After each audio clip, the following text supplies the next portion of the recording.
A brief introduction to C.S. Lewis. C.S. Lewis was one of the most influential writers of the 21st century. After he finished college, he was offered a position at Magdalen University at Oxford.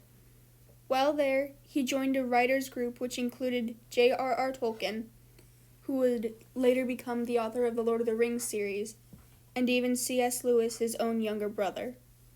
Later, during World War II, he had a broadcast and a popular radio show on the subject of Christianity, and the speeches he made in that broadcast were later published as a book called Mere Christianity. J.R.R. Tolkien later stated that without C.S. Lewis's help, the publishing of the Lord of the Rings series would not have been possible, because he had C.S. Lewis review his works after nearly every chapter, as C.S. Lewis had him review his books after every chapter at their weekly meetings.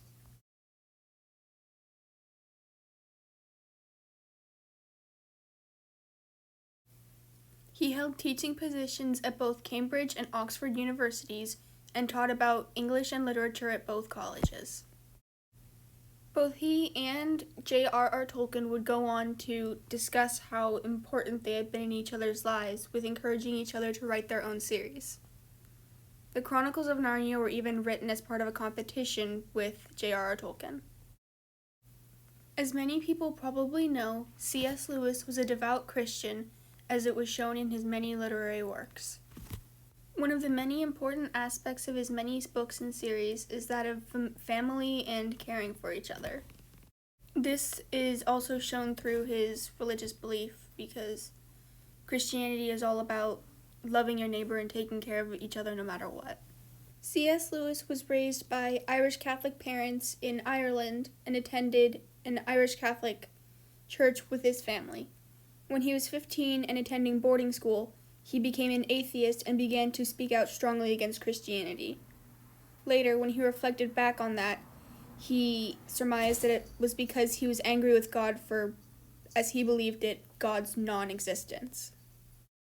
Many of his works have heavy Christian influences. This is shown in how many of the characters bear heavy resemblances to important biblical figures, such as, but not limited to, Peter, Paul, Jesus, Judas, etc. One interesting thing he did was that he did not make religion and Christianity the sole focus of his series, which made it more appealing to non-Christian readers.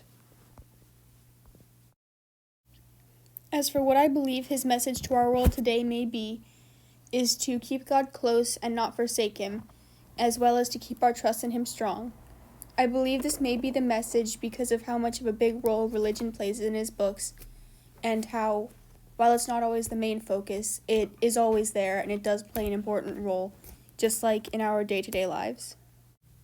Religion was so important to C.S. Lewis that I have very little doubt that if he were to give a message to our world today, it would be to keep God close and try to keep religion as close to the forefront of our lives as we possibly can.